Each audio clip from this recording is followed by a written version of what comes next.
Well, you need to be ready for once in your life. You're never ready. Every time we try to go live, you're still doing something else and acting wacky. Well, that's what I do. That's part of the charm of the show. Is that it? Is that we're never really ready. Is that what we're going to go with? I'm ready. That's what I'm going with. That sounds... Thank you so much for watching, and welcome to this week's episode of Hollywood Matrimony Live.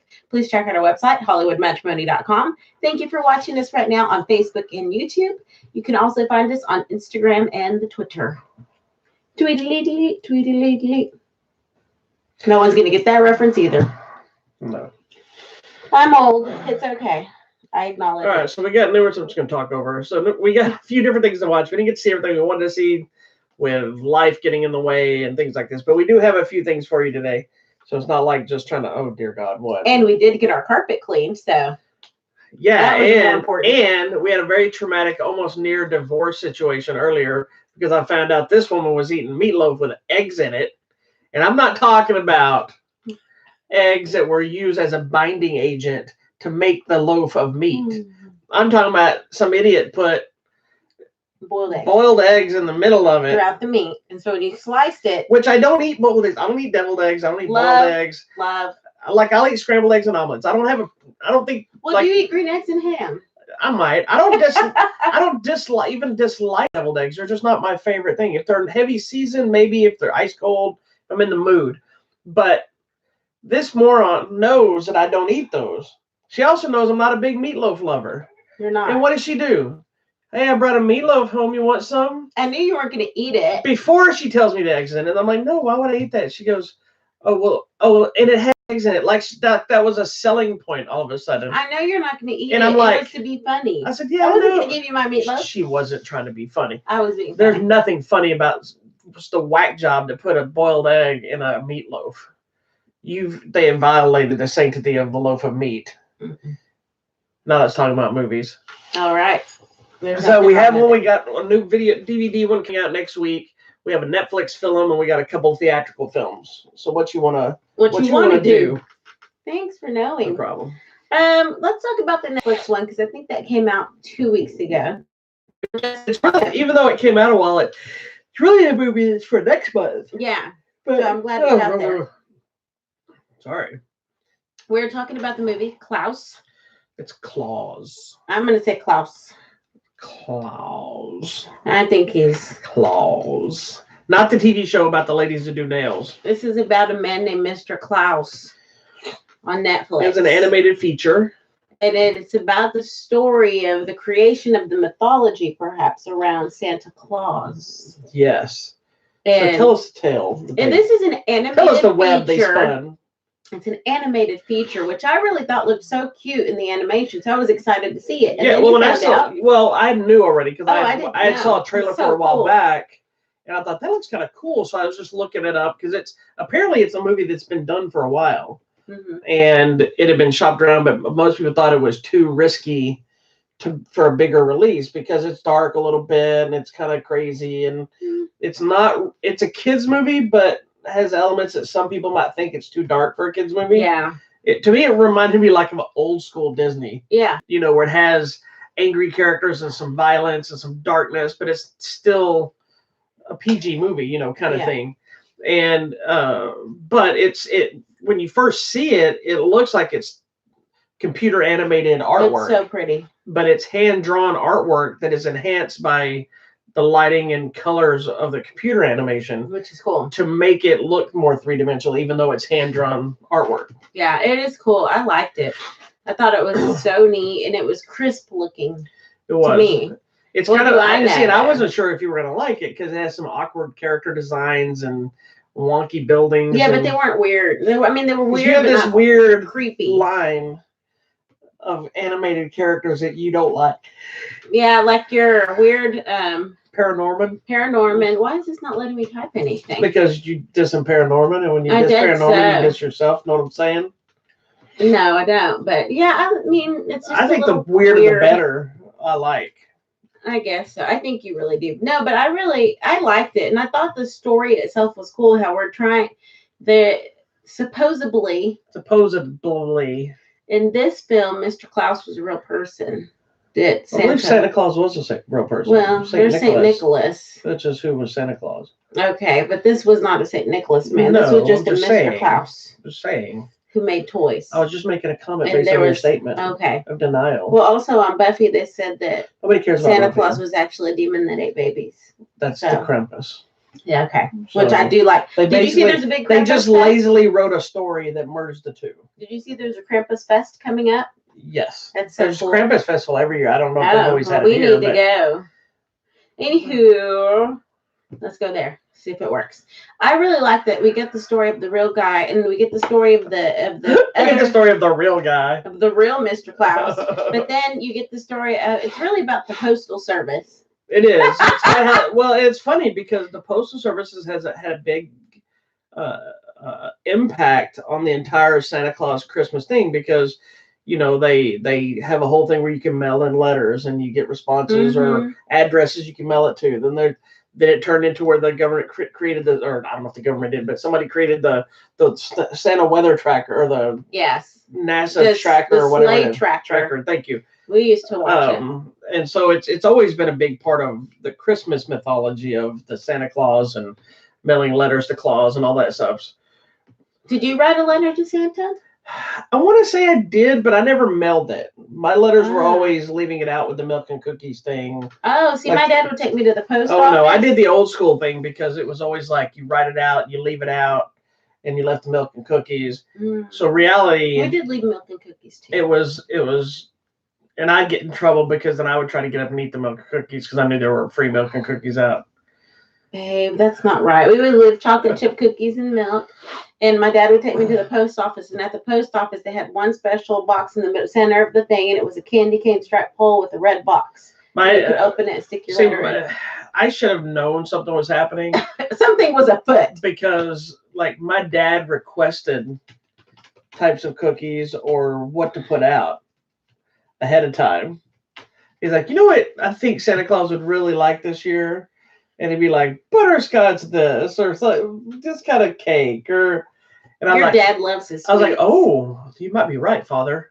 Your dad likes his sweets. Yeah. He's got problems now. So with the beaties. Somebody like my Kylo shirt. Can someone like this is from Kylo, sorry, from the Klaus director. This is Kylo Ren and the Knights of Ren. Yes. From this the pop vinyl shirt. This was part of the latest Smuggler's Bounty box. Exclusively on Amazon. Anyway, so I really liked this movie. I thought it was super cute. You need to watch it. It's on Netflix. Go watch it after the show. It's fun. It's got a lot going on. It's got heart. It's got laughs. I cried. You did. It's got laughter. It gets heavy at times. There's craziness of because it's essentially in this town where these kids, I guess the kid isn't in trouble so much, but he gets sent there to learn to be a man. Grow up. Because I guess with the Postal Service, his father's a postman, but he's the one basically supporting him. He's the postmaster. So he sends him to this thing where he knows he'll fail, to teach him a lesson about failure. And he gets his town, and it's two warring families. So it's split down the middle. It's very Hatfield and McCoy's. So it's split down the middle where these two warring families, but everything is just dilapidated and destroyed. And so it's like you walk down the street, there's a sled that swings by, they're throwing spears at the wall, and kids are just pushing this. There's this ongoing thing where these kids keep pushing this guy in a wheelchair out down the hills and out in ice. And so it just shows how the one kind of thing does something good to the next, and relationships and all this stuff that kind of build up. So it's actually really fun. And the kid's all about himself and self-centered and what can he get, and Mr. Klaus is trying to teach him 1 act of kindness. But the Mr. Klaus has issues too that he's got to overcome. He's got some things happening in his life too. But what I thought that was the most clever was how they took every element of the Christmas mythology and found a silly way that would make sense why somebody thought they saw what they saw. It's never a magic thing, really. No. It's like somebody saw something and they're like, oh my God, you're not going to believe this. And that thing happened, but it's not what actually happened. Yeah. But they kept using that. They kept using it to try to create the happiness and the Christmas and whatever. Like the majority of the movie doesn't even take place in Christmas. Right. That's a secondary aspect later. Right. To try to amp things up a bit. Bring it all together. So, but I think it's going to be one of those that hopefully will become like a Christmas yearly Christmas thing for yeah, people. I want to watch it, and it's the sweetest. And the ending got me. I was crying. It's so sweet. So you've got to watch it. Klaus. I think it's Klaus. Yeah, it's Klaus, not like Mr. Klaus. Not like Santa Claus. The movie is called Klaus or Klaus. Klaus. It's on Netflix. It's on Netflix now. Check it's animated and it's awesome. There you go. Moving on. Do you want to go with our next Blu-ray, or do you want to talk about a theatrical feature, the one I saw by myself, or the big one that we saw together? Blu-ray. All right. Then the one you saw, then the one we saw together. All right. So then we also checked out today a movie starring Kate Blanchett. That's funny. We would really say that. What's her name? Kristen Wiig. Mm-hmm. Who else is on it? Fabulous. Dear God, man. That's Kristen Wiig. I don't know if that was necessary at all. That's what she does. Billy Crudup. If I can. Is that guy with the squishy face? His main guy. The husband, yes. Yeah. He just showed up on something else. Where'd you go, Bernadette? Where'd you go? Where did you go, Bernadette? For this, and I never saw it come out or anything. I know, like I guess it just kind of came and went. Sorry, we missed it. But it's directed by Richard Linklater, who's like a kind of a big deal.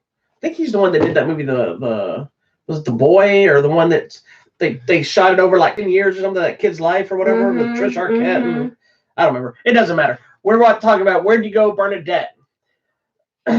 What do you think, dear? I always never know what to think of Kate Blanchett. Miss Blanchett. I'm never sure, and I get her confused with the other lady. Not be confused with Chet. No, with the other lady that's a little androgynous. You get her confused. There's something with the facial features and the nose. Anyways, the one that's the chosen one in Doctor Strange. Yes, it is Boyhood. Yeah, which is a great movie, but it's long.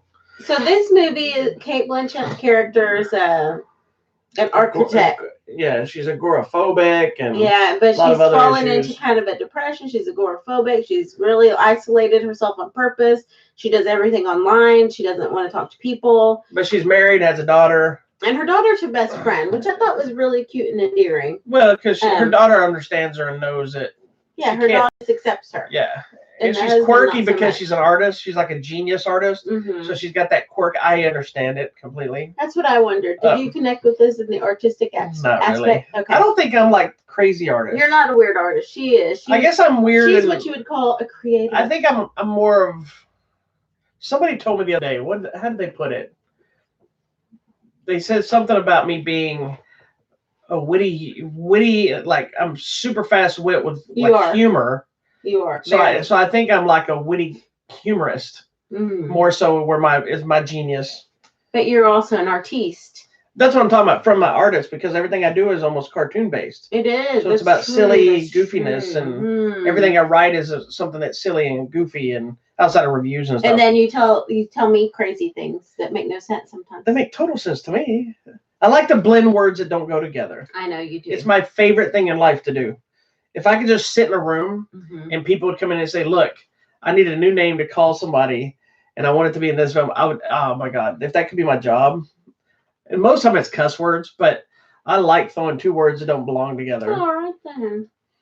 Anyways. Like if I called you like a milk onion. Yes. Which isn't really funny, but it just makes me laugh. It would make you mostly laugh. Because you'd be like, it makes no sense. It's a milk onion. Well, and you hear things that I don't say. That is a handicap. That's not on purpose. You need your hearing aids.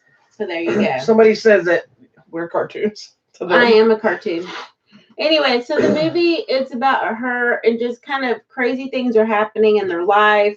Her and her husband aren't really connecting. Her and her daughter are, but then the daughter's having issues, really, I think, I feel like she's starting to exhibit some issues with people, too, because she doesn't really have a whole lot of friends. I think she has one, which I think it's just a case because she's being forced to go out, and then they annoy her. Yeah. You know, like we have friends that have some and/or acquaintances that have social anxiety issues, or even students that we know that have them, that have trouble communicating or just being around somebody. And sometimes their responses, which I don't think are on purpose, their responses come off sarcastic or rude because they don't know what to say, or they're uncomfortable, or they're there too long. You know? Oh, we kicked somebody out of our group for that. We have. Well, not for that. Yes, we did. No, you're making it sound like no. We're haters. No, we're not. That is not. Has nothing to do with it. Because you're making I'm a hater. No, you're not, because you're making it sound like because somebody had social anxiety, we kicked them out. And that's not what happened. It led to a series of unfortunate events. No, a series of craziness that we didn't kick anybody out of a group. You make it sound like we even have a group. It's just people we know. We had to distance ourselves from some people because they were going off the rails on that crazy and it just got to be too much, making people uncomfortable, not because of their issue. We're also a gang. You're this guy. This is the closest thing you'd ever be in. But not because we had an issue with them having an anxiety issue. Oh no. Which is what's basically what, if I'd left it that way, that's what it sounds like you said. Hey, they had social anxiety issues. They're out of here. The 3 people that are watching.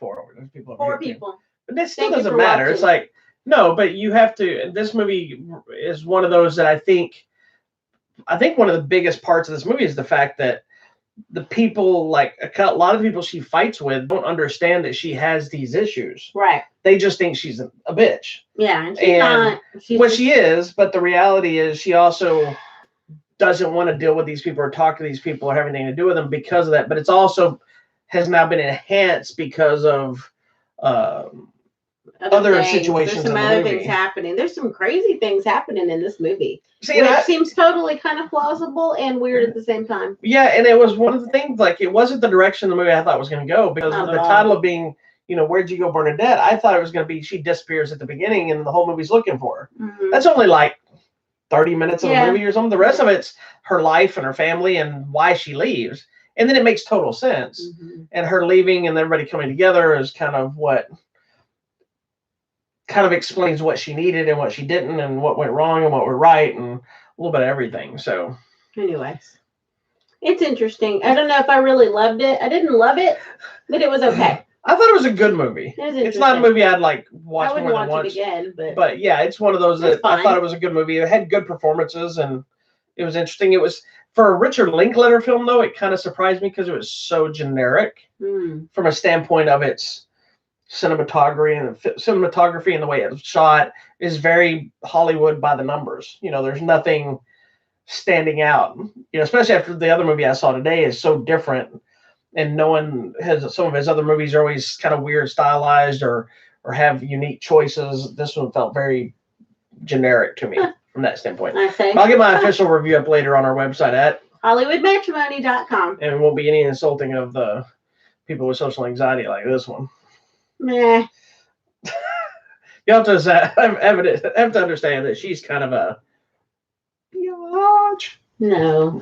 The funniest thing. Have you noticed that the instances though of anxiety and depression and all these things has increased since our time? Well, the problem. Or do you think it's just diagnosis? No, I think it's because people. It goes back to me. It goes back to everything with social media. Because now I've said this numerous times to people that I think the people that actually have these issues and they can be crippling to you, have been pushed to the back because now everybody has a case of depression or everybody has a case of anxiety just because they don't like being around people or because they're sad about their day. A lot of people they blow it out of proportion or they want attention or whatever, and then the people that really have issues kind of get thrown by the wayside, and hence it's becoming bigger. But now there's the same time, I think those people that have the social anxiety issues have a voice in a way that doesn't involve them needing to be social, where they can still be social and they have a voice. So I think we hear about it both sides more. Plus there's so many people that just assume everything is social anxiety. Nobody is just an ass anymore. Yeah, you could just be annoyed by groups of people. Sometimes everybody's like, oh, they must have anxiety. Sometimes people are just asses. And sometimes people with anxiety are just asses on top of their anxiety. And sometimes there's anxiety or they're being on the spectrum or whatever is the reason they respond the way they do or whatever is. But you can't really tell. And then there's a lot of people that are never diagnosed with anything. They just decide they have that. Self-diagnosed. Yeah, because they don't like being around people or because they don't like doing something, they decide, well, I'm introverted and I have this, and this, and this. I know a lot of people that are introverted but can still live normal and they don't have any issues. Right. They just don't like being around people. Yeah. And that's okay too. I don't particularly like being around people, but I don't either. I can deal with it. I like being at home alone. I do too. But my entire career is around people. I know. Everything I do in life involves people, and I really prefer to be alone. What could we do to make money that doesn't involve being around people? I told you, if I could just make up names for people and make some cashish that way. How would that even work, Ben? I don't care how it would work. Let's just make it work. Make it work. All right. Anyway, it's what's the movie? Where'd you go, Bernadette? Will hit Blu-ray and DVD this week on Tuesday on the 26th. Okay. So you can grab your copy and check it out. You might like it. It's actually got some fun moments. It's got some heart to it. It's an interesting film. There you go. So where do you want to go next? We're going here. We're going here. All right. So the other one I saw by myself today, which sucks because we had a whole plan today, but they got a curveball thrown into it because of canceling my class. See, what happened is because of the rest of our weekend getting all jacked up with different things, with unnecessary tamales and I don't know what is it. Tamales, by the way, are never unnecessary. It's unnecessary to have to take 7 hours to make tamales. I'm sorry. It's a full day thing. It's actually like a 2 or 3 day thing. It is not. I've watched those people on the videos that make the little roll tamale and they do everything. All they have to do is. Babe, no. This is one thing. First, you got to cook all your meats. You got to make all your sauces. Yeah. You got to do all those things. If you get all that stuff cooking. We did beforehand. My mom does all that beforehand. Then what's taking you so long? We got to make them all. So I'm saying, the lady on the little video, she had the little paper down, and she just put the masa thing down. She go, spit thing, and then she rolled it, throw it away. She was making like probably 15, 20 by the time y'all were out there with your spoon. I don't use a making spoon. One. What do you use? I use a knife. Yeah, like normal people. Normal people don't put egg in meatloaf. Anyway. I didn't put egg in meatloaf. But you ate it. It was and good. You condoned it. It was good. It's not. No, it can't be good because there was an egg in meatloaf. Anyway, so what we're going to talk about is something about happiness. I hope so. I'm trying. So we were supposed to both see the movie. I was going to see it this morning. She was going to see it this afternoon. And then because I stayed home, she was like, I don't want to go. Then we talked about going to a different movie, and then we decided not to go anywhere. So anyway, but thankfully I saw it. It was A Beautiful Day in the Neighborhood, starring Tom Hanks. And what is the other guy's name? Matthew. Some guy that's not Tom Hanks. On the review. Sorry, I clicked the wrong button. Matthew. Rice. It's probably Reese. It's got Chris Cooper. It's Christine Lottie. And I don't remember who else. Anyway, but a lot of people, I think that this movie is about Mr. Rogers. Yes, and it's not. Life. Okay. That's what I thought it was. Yeah, it's actually about his true life friendship that he had or formed with a journalist. The journalist was sent, I think his name was Tom Loud or something like that. Lound, something like that. Anyway, his name has changed in the movie, but in the movie it says inspired, so it's not the real story necessarily. Yeah. Which I'm so glad because it allowed them to do some different things. But it's about this journalist who he's very much like this lady in Where'd You Go, Bernadette. He's kind of negative and jaded to the world, and so like a lot of time he writes pieces on people. Like there's a moment in the movie where his publisher is telling him to go do a job thing, and he's like, let me write about anybody. And she's like, that's the only person to write about you. And he's like, everyone likes me. He goes, yeah, until you put the piece out. So obviously he writes stuff and points out their flaws and their bad things about him and makes people out. Yeah. And so they're doing like an issue of their magazine. I think it's Esquire magazine. And they're doing an issue on heroes. Oh, he's a hero. They were going to do a little blurb piece about Mr. Rogers. It wasn't a whole article. It was supposed to be just a little blurb, like a picture and a few, paragraphs kind of thing. And he goes, she's like, he's the only one that would do an interview with you, would talk to you, And so he tells his wife he's going to do this. And you can tell that it kind of further cements what he's done because she tells him, she goes, don't ruin my childhood. Like, she's very adamant about it. What's up, Vader? But that being said, Tom Hanks as Mr. Rogers is in the movie 3-4 minutes of Tom Hanks. He's a very big character in the movie. And what I found interesting about the film is they created an environment that makes it feel like this is an episode of Mr. Rogers. Cool. Like the opening is playing the music. You get the model. Nice. The first scene of the movie is him coming in the door singing "It's a Beautiful Day in the Neighborhood." Changes the sweater and the shoes. Then talks and he has like, oh, look what I brought today. And he's got like this board, and he opens them up, and there's pictures of Mr. McFeely, and there's pictures of so I forgot the lady's name that's on the show sometimes. Yes. Bloody on it or whatever. And he goes, "This is Lloyd, my friend Lloyd." And, oh my God! And he goes, "Let me tell you, he's sad, you know." And it's very Mr. Rogers. And then it starts telling this guy's story, and then it cuts back to the meeting, and up to the point of that picture, and then it cuts back to Mr. Rogers. And it did like the other movie that we haven't got to talk about, Waves, yet, where when it's playing the Mr. Rogers episode stuff, it's showing it like you're watching it on TV, so the screen smalls. Yeah. And then it opens back up for the story. That's so cool. And anytime there's a transition in the movie, like if it shows like somebody's driving, it's the models. That's what I say. Is it the little car going? It is. Like there's when he goes to fly. It goes to the next scene. When he goes to fly to Pittsburgh, it's the little model plane taking off. That is so cute. It pans across the city. It's the city, and it's always a model. It's so cool the way they put it together. There's some weird stuff in there. Using and I don't want to say what they do because it spoils some of it, but they use some of the elements of like the land of make-believe and things like this to as a narrative to some of the story, so it becomes a little weird. Yeah. But there is some insight to him as well, to Mr. Rogers as well. I don't think I think on this side it says we might be off. Hopefully. Yeah. Like, you remember in the old show when he's talking about how you could get mad and you could punch clay, or you could do this, you could play the loud keys. Yes. They do that scene, but he does it in the diner, telling the guy that instead of being on the show. That's funny. There's a moment. You remember in the documentary, Won't You Be My Neighbor? Yes. The very end of the movie. Yes. Remember it says, let's have 1 minute of silence. And think about the person that makes you happy. Yeah, and you know how everybody did it. It was dead silence. People were crying in the theater and everything else. There's a scene in the middle. Cry. There's a scene in the middle of the movie that does that, where he's telling them, "Just sit there, can you, with me?" And this isn't really a spoiler, but I'm going to tell it anyway because it was such a beautiful scene where Mr. Rogers tells this guy at a diner, and it's a diner full of people eating. Yeah. And he says, think about somebody that matters to you or whatever. And he goes, let's just think about it for 1 minute. And he's like, can you do that? Just a moment of silence. And then the entire restaurant goes quiet. Like everybody stops eating. Really? But he's just talking to him. Oh, but the scene is when he said, let's have a moment of silence. And the scene goes dead silent. Two of the people in the diner eating that stop eating are Fred Rogers' real wife and the real Mr. McFeely. They're both in there. And they're not dressed as that, but you if you know what they look like, you see them. Yeah, and it does a full minute in the film. I love it. And it's showing this guy's face. It did when we watched it too. Yeah, and it's showing this guy's face, and you can see his face changing as he's thinking about things. But the best part about it is it cuts to Tom Hanks' face, and he's kind of looking at the guy, but without even really noticing it, all of a sudden, his eyes are looking at you.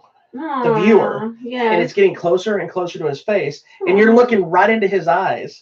People in the theater were crying. I would cry, and it was like nobody was blubbering like in the other one. we were with blubber. And then he kind of stops. He goes, "Thank you for that."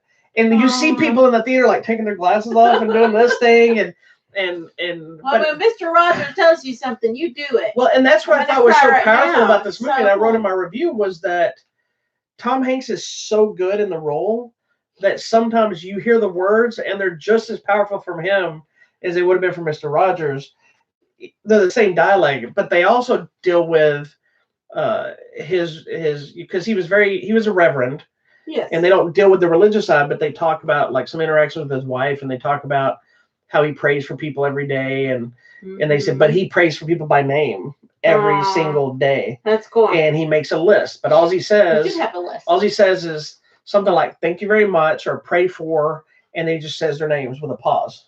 And so they do that in the movie, and it says the guy's name, but he's also talking to him about him being a father, and him saying, he says something to him is like, it had to be hard for the kids for you to be their dad.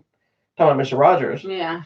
And he talked about how, well, one kid didn't tell anybody, the other person, did this, and he goes, and they tested me. He goes, but I'm sure it was very hard to try to be my kid. And I'm sure. But then he's like, thank you for that. And it's like, and there's moments with the puppets. It's such a good movie, but like I said, it's not a Mr. Rogers story. It's this guy's story. Yeah. And there's a lot of heaviness to it. And one of my favorite scenes of the whole movie is Mr. Rogers comes to the guy's home later on. Like, so far, nobody else in the family, his wife knows about it or whatever, but haven't met him. You know, it wasn't one of those things. He was at the studio, and the guy that plays Veronica Mars' dad, Enrico, whatever his name is, he plays like the manager / right-hand man to Mr. Rogers. So he's in there. Okay, so he's in there. I like him. But Mr. Rogers shows up at their house. I think it's on Thanksgiving or Christmas or something. And he comes in there. It's in the trailer. He comes in the room, and they're like, "Oh my God, that's Mr. Rogers." You know, the first time he calls the house, his wife answers, and hey, this is Fred Rogers. And she's like, "Oh, hi," whatever. And she goes to hand the phone to her husband. She goes, "Mr. Rogers knows my name." You know, and then he asks, at one point he asks her, "How is such and such doing?" And she's like, "Oh, that's it." And her husband looks at her, and he looks at me. She goes, "You're not the only one that talks to Mr. Rogers." So you see they've kind of formed a bond, and there's like a really nice moment of his dad that's sick or whatever, and Mr. Rogers just whispering in his ear, and you can see the guy tearing up. And anyway, it's such a great movie, and it fully captures, like, right up to the last sequence. The last scene is not the last scene, but right at almost the end of the last scene is Mr. Rogers leaving for the day, where he takes his sweater off and puts the other shoes back on. He says, "My neighbor," and then they say cut, and then he's playing the piano, and it goes to a studio thing. And the only disappointment, and it really wasn't disappointment, was it didn't do anything in the credits about Mr. Rogers, but this also wasn't the actual story. It wasn't really about him. It was about the other guy. I was hoping to see if maybe it would show what these two, how long they were friends after this, or if it was till he passed away, or whatever the case was. But anyway, I went long on it. I could talk about this movie all day. I just think it's awesome. It's a great movie. I hope you want to go see it, because I do want to see it. I'll see anything Mr. Rogers. I'm trying to see what Tom Hanks was saying about Mr. Rogers. If you can, go watch his interviews that he's been doing. He's been saying so many powerful things talking about Mr. Rogers, and it's insane just to listen to it. And because that's the other part of the guy's interviews, is he's talking about, like, when to, he's like, I don't want to interview the character Mr. Rogers, I want to interview you, because he thinks it's two separate things. And they're like, no, people keep telling me, like, no, this is him. That is him. And he's like, he only wants to talk to you, and if he wants to talk to you, and then when the guy leaves because he only gets for a minute, then he calls him. He's like, "You left without saying goodbye." It's like it's very weird and awkward. And he wants to talk to you, and then when the guy leaves because he only gets for a minute, then he calls him. He's like, "You left without saying goodbye." It's like it's very weird and awkward. And they even touch base on the rumors of Mr. Rogers being a military sniper and all this stuff that came down, and so they talk about that. It's pretty funny. Anyway, so Beautiful Day in the Neighborhood is in theaters now. It didn't make a whole lot of money. It didn't do really that well. But I think I think fans will go. It's because the next movie we're going to talk about is kind of blowing everybody out of the water. Well, I think now that that's over, people will now go see this with their families. I hope good in it. And he didn't put a bunch of makeup on. It was, I saw him talk about an interview. It was more about, I think, his eyebrows a little bit to make them thicker, and he said it was really about you put on the shoes and the sweater and then you're there, But he fully captures it. Like, I could fully see Tom Hanks taking over Mr. Rogers' Neighborhood and believe it. That would be awesome. I would watch it. I really want a Mr. Rogers' Neighborhood movie starring Tom Hanks, the life of Fred Rogers. But if we're not going to ever get that, the cool story really fast that I read just a little bit ago was the person that directed the movie. Tom Hanks has played a whole lot of real life people lately. With Sully and the guy I'm the captain now and different things. And he had said he was done playing real life, Walt Disney. Yeah. He's like, I'm taking a break. He did good in Disney, though. He's like, I don't want to play any real life characters anymore. So he had told his agent no more scripts about real people. But his son was friends with the person, I don't remember if it was the screenwriter or the director, and happened to see him at an event together. So was able to pitch it to him. Yeah. And that's the only reason he got it, because if not, Tom Hanks would have never saw the script because he was rejected. Well, maybe because the focus of the character of the movie wasn't the Mr. Rogers character. Maybe. Well, but he had told his agent no scripts about real life people anymore. So for a while. So anyway, I don't know if that's accurate, but that's what I was reading. So anyway, A Beautiful Day in the Neighborhood is in theaters now. There you go. So I guess let's jump into. Well, let me tell you about this other one real quick. This is a movie called The Driver. It's coming out starring Mark Dacascos. And it's a weird little movie. It's a zombie flick. So, of course, you get Mark Dacascos. If you don't know Mark Dacascos, then first of all, how sad is your life? I know some things. He's, right now, most people know him as Zero from John Wick 3. He's the chairman from Chef. But he's bigger known for stuff like Only the Strong and Brotherhood of the Wolf, and he was Eric Draven in the Crow TV series, and he's done a ton of movies over there. He was Wolfat on Hawaii Five-0 for years. So anyway, he was so good. But anyway, this film, it's a little zombie type flick, action, but it's not a heavy action movie. Which on Hawaii Five-0 for years. So anyway, he was so good. But anyway, this film, it's a little zombie type flick, action, but it's not a heavy action movie, which kind of surprised me. I haven't wrote my official review for this, but it's more of a road trip movie. Yeah. A lot of the movie takes place in the car with him and a young girl as they escape from his compound thing. And what's kind of unique about this movie, and it's one of those that I think I like more now that I've sat with it, got my Mark Dacascos business away from me, and I sat with the movie, I enjoyed it more. It's actually part of a trilogy. Mm-hmm. Stories that kind of connect. So you see a character, that's because there's the driver. I think there's one called the Rider. And then I don't remember what the other one was, which is crazy because the writer, the character that is the star of that movie, comes in the end of this movie, and I don't want to say who it is, but I went nuts because it's another person I love and who I've also interviewed and talked to. Hopefully they release the other. I'll tell you at the end after the show's also, but people don't know. But it's what's kind of special about this movie is it's actually stars not only Mark Dacascos, but also his real life wife and his real life daughter. Oh, that's cool. That's fun. And the majority of the movie is him and his real life daughter on the run from the compound or trying to find somewhere safe with the zombie attack. So it's mostly guns and shooting. There's not a lot of karate stuff in it, so that kind of bummed me out. But it's an interesting little film all on its own, and I think with the bigger narrative, it could be even better. It's not great, but knowing the passion he had behind it and kind of sitting with it for a little while, it worked a little bit better. This movie will be out this week from Lionsgate. So it's called The Driver. You can check it out for yourself. And this movie will forever be important to me because it's the reason I got to interview Mark Dacascos, and I got to talk to him on the phone, and we're best friends now. No, I'm just kidding. Well, or are we? Mm-hmm. The interview with Mark Dacascos was up this week. This guy. If y'all don't know, you got to. He went goo goo gaga over this. Y'all just don't understand it. Plus, I got to have a kind of a heartfelt moment with Mr. Dacascos about tears, kind of importance and impact for me as a martial artist and as a fan. And most of that won't be in the interview, so you'll never get to read it, but because that was personal business. Well, you can talk about it when it goes up. But yeah, so it was. You just don't know how big of a deal that is. It's a big deal. He knows now, so he may not ever talk to me again. Stalker! So anyway, let's move on to another movie. What is the other movie? Some movie, I don't know if anybody's ever heard of this. I don't know if you've heard of this. There's this movie called Frozen Part 2. Part 2. It came out at the theater. It has your favorite Anna and Elsa back together again. Sisters on the run. Are they anybody's favorites, really? And then there's that Olaf thing and Sven, and there they go. Svengali. So let me just start off by saying I hate the original Frozen movie.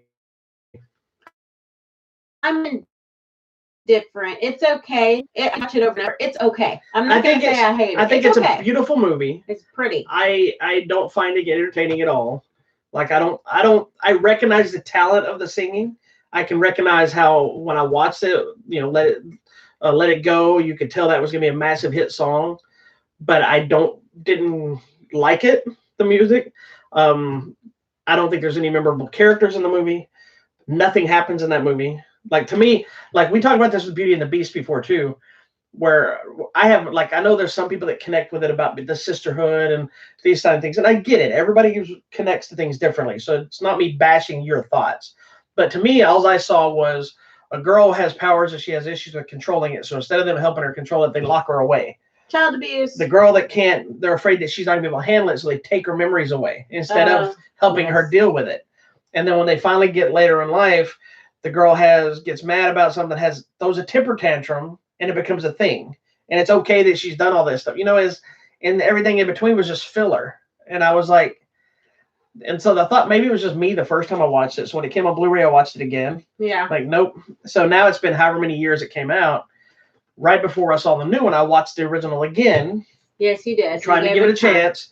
And I'm like, this movie just doesn't know. So I was really hesitant on my feeling going into the second one, although I thought the trailers looked entertaining because it looked like they were going to actually do something. Yeah. And it looked fun, and with you being indifferent and we have the different opinions of some of the music and stuff. I liked the music in the first one. I did. I mean, at least that's the endearing thing to me to most of these movies. So you going in, I saw it on a screening, and then you saw it in a separate screening. I did. So let's start with you before I get into my whole thing, because we already know my take on the world of Frozen. What did you think of the new film? There's a part at the beginning that confused me because of the new one? Of the new one, okay. And the time period we're in, because I'm trying to remember this part happened during the locker away to Coming with the parents? Yes. I don't think we ever saw that.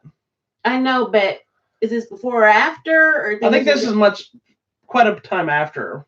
And everything's okay because there's like a flashback sequence. So I was confused at the time period. And like, are we suddenly forgetting everything that happened in the first movie? Well, nothing happened. I think it's easy to forget. That's the thing is literally all she did was throw a fit and make snowcastles. Yeah, she was. And then they said, okay.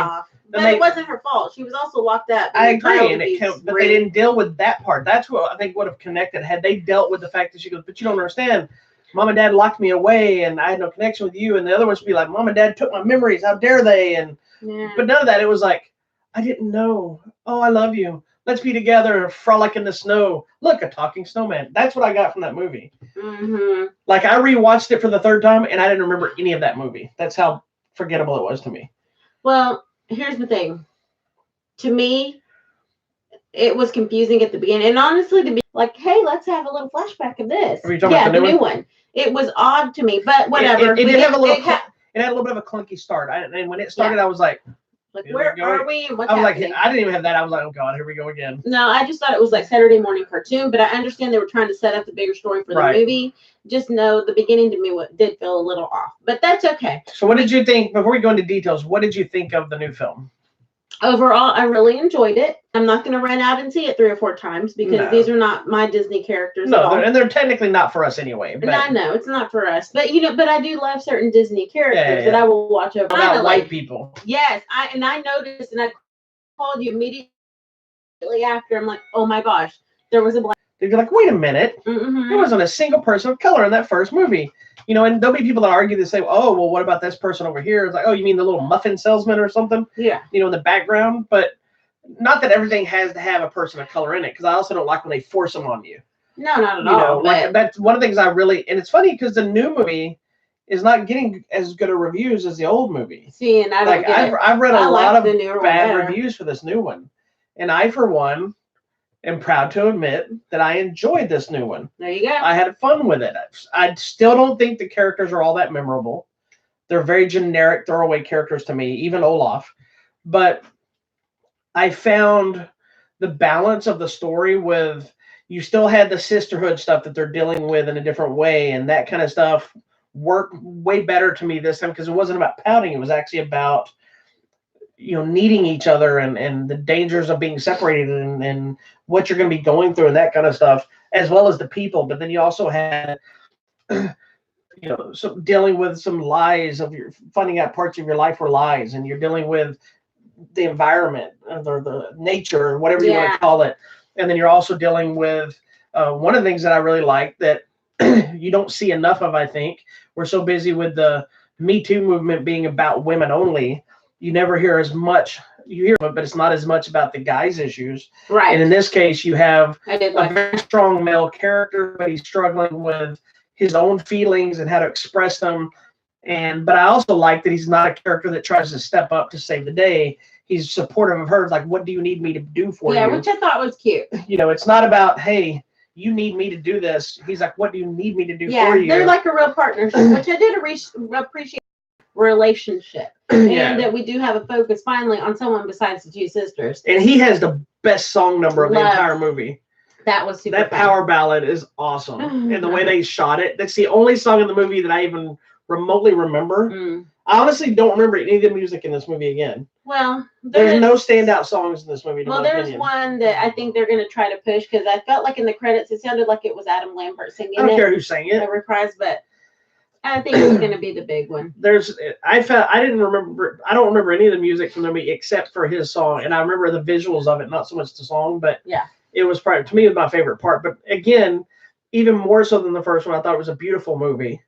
It was very pretty to look at. They used the effects of all accounts way better this time around, including her powers and doing some cool things with stuff. And so anyway, I actually like this new one a lot better. I like that. I got to plug in my computer, so you keep talking. I like that we got to see more than just them. I think that's what finally, because honestly, the last few Disney movies have been bigger than just themselves.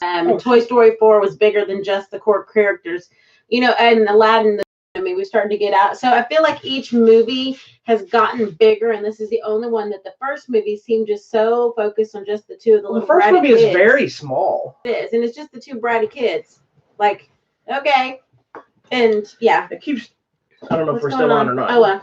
But I did like this one, and I do like we get some different peoples and groups of peoples, and the trolls are there. I like this time too. We finally discussed her powers. Yeah. The first movie, even if they mentioned it, it felt like it was just like, oh yeah, she has powers. It's okay. That would have been like that should have been the plot of the entire movie. Should have been, why does this child have powers? This should have been the movie. Yes, this should have been part one. Yeah. Every element, like they could have combined a little bit of the first one. The entire story of the two girls in the forest and all that stuff should have been the first movie. Yeah. Now the stuff with whatever his name is, Kristoff, and some of the other stuff, that would need to be a second movie mentality because it would be too soon to do that right away. Yeah. Not like go to the theater and watch it. Yeah, I wouldn't pay money for it, but I don't think this is for us. No, it's not, and I totally understand that, but at the same time, I think if you're gonna put a movie out like that because Disney movies are marketed to kids, but they're marketed to the wide audience. Yeah, it is very much. And then it needs to make sure that you include us. Yeah, and I think so. Thank you for including me in this movie this time because you didn't in the first one. But especially the fact that Disney has always been really well known of creating some very memorable characters in their films, and this series to me just there's nobody that's overly memorable. These people are more than, but they're not memorable. They're just they're. And when I say memorable, I'm talking about like a character that just pops it. And I hang it from a merchandise side, but it's like this is the character is going to be the hit. Like it's like Boba Fett in Star Wars. Nobody knew anything about Boba Fett. He's in one scene, but that guy's going to be popular. Darth Maul, one movie. Until they put him in the cartoons, he was the hit, right? Phasma when Force Awakens comes out, Mulan, it was the dragon, and Donkey and Shrek, and I know that's not Disney, but you're just getting all these different characters that pop, and then you have a movie when it finishes, and you said, okay, you just gave me a stupid snowman. Yeah. But it is what it is. I know people love the first one. I don't get it. That's fine. It's your business. I got something different. That's fine. We can also talk about the bestiality aspect of Beauty and the Beast, and I can fight you over it all day long. But I know people like this one loves that movie, and that is what it is. There you go. Still not my favorite Disney movie. But... What is it? Oh, Frozen 2? No. Both the Frozen movies, as much as I like this new one, they still are on my lower end tier of Disney movies. Are you still going to stick with her? Nothing has ever yet to top Fox and the Hound. I don't care what it is. There's not been a Disney movie that's come out that is better than Fox and the Hound. And I will physically fight anybody that decides to say otherwise. I like Beauty and the Beast. The bestiality movie? And Aladdin. And, yeah. Aladdin's okay. But nothing happens in that Aladdin movie either, except for the genie flying around and making jokes and stuff. The people fall in love and they change the city. There you go. The original Aladdin movie is also so boring. Yeah. Outside of Robin Williams, who's amazing in the movie. Zootopia? I'm going through the whole list. Zootopia, those are fun movies. But the Fox and the Hound is where it's at. All right. Whatever you say. Anyway. Fox and the Hound 2. Check out Frozen 2. You probably already have because I'm assuming it was the #1 movie. Yes, it was. It probably made a god-awful amount of money. It made $100 and something million. There you go. And so now, go watch Mr. Rogers. Yes, now you've seen the Dumb That movie, so go watch the other one. Yeah, go see it. Oh, they're holding strong up there. Good for them. Yeah, they're holding. It was like, that's good. All right. That was that. All right. What else you got? I guess we can talk about what's coming out this week and whatnot, and then wrap this show up. So this week we got all kinds of interesting things coming up. I'm already on that page. What did I just do that for? I'm so dumb. And then we got to talk about contests and whatnot too. Okay. Hold on. I hit the button even though I already had it open. So this week we've got Angel Has Fallen is hitting Blu-ray and DVD. The third chapter in the Has Fallen, which is what it's called, franchise. And then you told me some They announced that they're developing 3 more potentially with Gerard We're going to destroy the entire planet. Somebody posted like, this has to end with space has fallen. He was an astronaut. You got to go stop him here. Not revamp. Return to the series on Disney Universe. Also, I'm super excited about this. They're putting out this set here. RoboCop. See, it's the RoboCop limited edition set. Then the same company, Arrow Video, is also putting out a steelbook of RoboCop, the original. But it comes with the movie. This nice little package. It comes with the director's cut and the theatrical cut. Which, if you've never seen the director's cut of the movie, it is awesome, super gory and bloody. Then it comes with a poster. It's a 2-sided poster where it has the new artwork on one side as such. And on the back side, it has the original RoboCop poster on the back side of it. Okay. And then we got this that's a cool book. Little booklet here. It's like talks about all the production stuff and stories. And then for different scenes from the movie, the future of law enforcement and scenes like that they theaters and stuff before we were born. Oh. This is how they promoted movies. They would put these little things, they'd give them out, and so they'd have these little packets they could put them out and see scenes from the movies because we didn't have as many trailers or whatnot. So anyway, it's a really cool set. From what I've been hearing is this set's like super duper limited, that it's selling out pretty fast. If you're wanting a copy of it, you better get it now from Arrow Video. I'll have a review of this set come up soon, and it'll tell you the link to where you can order it. But if you miss out on this set, like I said, they're also putting out a steelbook edition. And did you know that a lot of this movie was filmed in Dallas? Did it really? Yeah. Cool. A lot of Detroit. And you really like this movie? I love RoboCop. Do you like the new one with the new guy? I like all RoboCop. Even the bad RoboCops are good. I did enjoy it because there was, so whether you know this or not, there's 3 original RoboCop movies. Okay. The first 2 are the only 2 that have Peter Weller. I don't remember who played RoboCop in 3. And then there's the remake of RoboCop, and then there was a short-lived, I believe, RoboCop TV series that didn't work. I love it all. I like the new RoboCop because it paid with Michael Keaton and all them in it, and the guy from Killing. From The Killing. They paid homage to the old one while doing the new one. And big announcement is they just announced the original writers of this, along with I don't remember the director now, but they're actually in development of RoboCop Returns, of doing like a direct sequel to this one and kind of ignoring the rest of them. Oh wow! It's been talked about for a while, and the one guy that was going to do it got busy and hadn't been working on it, and so he's going to produce it. So they got somebody else. But yeah, it was just announced this week, so hopefully we'll get RoboCop Returns. But if we don't, we still got this one, which is an awesome movie. Yeah. Okay. And that's it for now. And then we have our giveaways. All right. Well, this weekend we have a Thanksgiving extravaganza at the movie theater. We do. So instead of fighting with your family, go watch a movie. or fight with family first and then get mad and use that as your excuse to go to a movie. Or if you're really smart, go out to eat and eat a movie. That way you avoid everyone altogether. So this is going to be an exciting time. First, we have the movie Knives Out, which we've already seen in a special sneak preview. So excited to talk about that one. This one looks really interesting. I wasn't sure if you wanted to see that one. Yeah, I did. Queen and Slim. It's an interesting Bonnie take and Clyde, one police, but racial tensions, police and things, brutality. Yeah, police brutality and what happens in a love story weaved in it. So it's interesting. Yeah, I know you're excited about this. The Irishman. You have to watch it with me because I'd like to hear your opinion, even though it's like 3.5 hours. It's going to be streaming online? Yeah, it's on Netflix. Okay, cool. The only reason it's in theaters is a lot of these movies are in theaters so they can get Oscar. Oh, and I feel like that's going to be an Oscar winner. Well, it's getting rave reviews, and they did a lot of technology of making them all younger, because the whole movie is Robert De Niro from different ages. Well, and we have so much footage of him. It's so also possible. like the first time. I think it's the first time Scorsese got to work with Al Pacino. We got Joe Pesci out of retirement after like 18 years to come back. So I'm so excited. I missed the screening. I turned it down. And so now I'm super duper excited to get to watch it on Netflix this week. Okay. Is Waves we get to finally talk about it? Yes, Waves finally coming out. You need to go see this movie. You may not have heard anything about it, but we went to a special screening. We got to hear the director was there. We got to hear an interview with him. It's called Waves. It's a very immersive experience. We'll explain to you when we talk about it. It's super immersive, so just be prepared for that. And my review will go up this week of it. It's the story of this teenage kid, and basically it's I don't know. I don't want to tell you too much.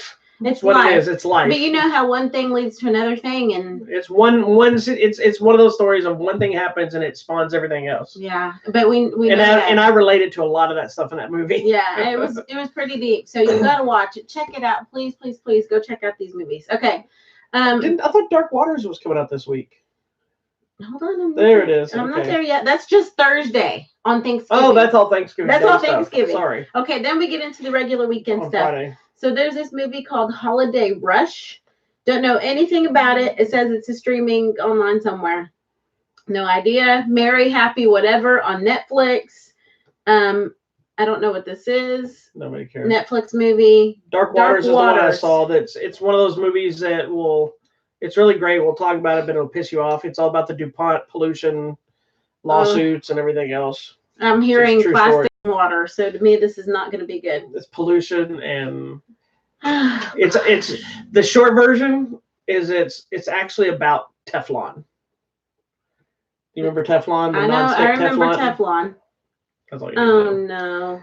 Let me just say, it affects all of it. Oh yeah, it already said. It says at the end of the movie, without going into the whole story, that it says that 99% of the world is already infected. Oh God, are we dying and we don't know it? Lord, this I don't even know what this is. It's a Netflix movie called "I Lost My Body." Something about a laboratory and a hand escapes, and I don't know what happens. Weird, but anyway, that might be for you. And that's it for now. That's it. That's the weekend. All right. We still have a couple of giveaways that are open. They're fixing to end. We have the Dora Adventure Kit that's going to end this week. The Bare Knuckle Brawler, Catch 22, Killer Sofa. All of those are going to end probably this week. So, oh no.